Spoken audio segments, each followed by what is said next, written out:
মেয়েরা কি রাতে চুল ছেড়ে দিয়ে ঘুমাতে পারবে? ইদানিং নারীদের মধ্যে প্লাস্টিক সার্জারি করে চেহারার নতুন শেপ দেওয়ার প্রবণতা লক্ষ্য করা যাচ্ছে। এটা কি শরীয়তসম্মত? অবিবাহিত সন্তানেরা কি বাবার রেখে যাওয়া সম্পদ থেকে বিবাহের খরচ নিতে পারবে? প্রিয় দর্শক, চলুন তাহলে আর বিলম্ব না করে আমরা প্রশ্নোত্তর আলোকিত ভুবনে প্রবেশ করি। প্রথম যে প্রশ্নটি আমি এই মুহূর্তে দেখতে পাচ্ছি সেটি হলো, ইদানিং নারীদের মধ্যে প্লাস্টিক সার্জারি করে চেহারার নতুন শেপ দেওয়ার প্রবণতা লক্ষ্য করা যাচ্ছে।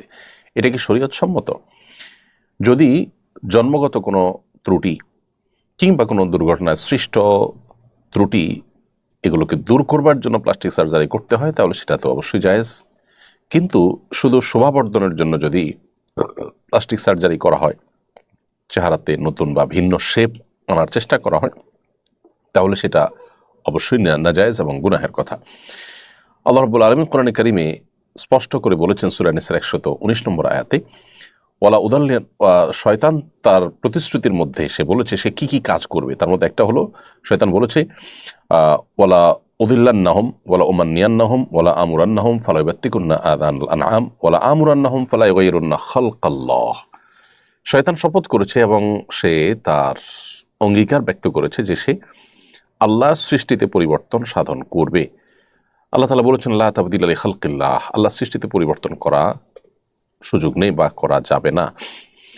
আরও বিভিন্ন হাদিসও এই প্রসঙ্গে রয়েছে। সবগুলো দ্বারায় প্রমাণিত হয় যে সৃষ্টিতে ব্যাপক বা দৃশ্যমান পরিবর্তন যেটাকে বলা হয়, সেরকম কোনো পরিবর্তন সাধন করা জায়েজ নয়।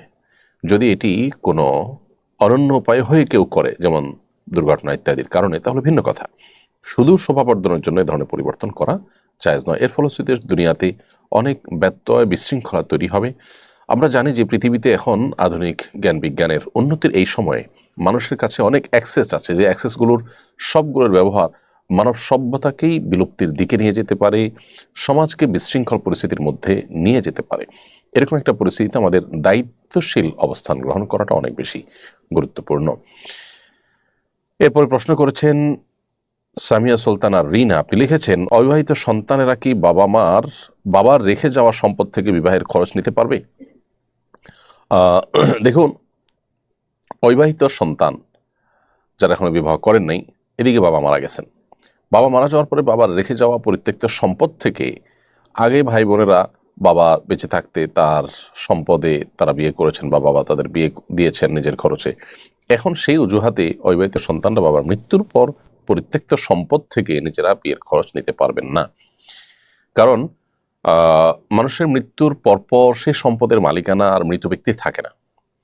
সেখানে মৃত ব্যক্তির ঋণ পরিশোধের জন্য যতটুকু সম্পদের প্রয়োজন ততটুকু, এর বাইরে ওসিয়ত করে থাকলে সেটা 1/3 পর্যন্ত কার্যকর হয়ে থাকে ততটুকু, এর বাইরে বাকি সম্পদ পুরাটুকুরই মালিকানা হলে মূলত ওয়ারিসদের।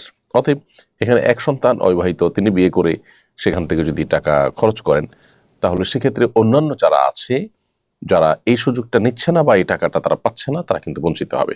এখন প্রশ্ন হলো যে আগের যে সমস্ত সন্তানরা বাবার সম্পদে বিয়ে করেছেন, বাবা তাদেরকে বিয়ে করিয়েছেন নিজের টাকায়, তো এখান থেকে তো এই সন্তান বঞ্চিত হলো। এর উত্তর হলো, কেউ জীবদ্দশায় তার সম্পদ থেকে কিছু যদি কাউকে দান করে, গিফট করে, উপহার দেয়, কারোর জন্য ব্যয় করে, খরচ করে, এটা একান্তই তার ব্যাপার এবং সে অধিকার তার আছে।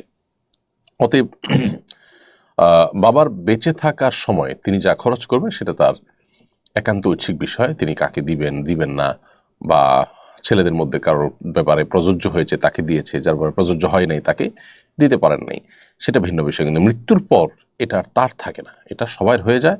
অতএব এখান থেকে একজন বিশেষভাবে সুবিধাটা নিতে পারবে না। মেয়েরা কি রাতে চুল ছেড়ে দিয়ে ঘুমাতে পারবে? পারবে, কোনো অসুবিধা নেই।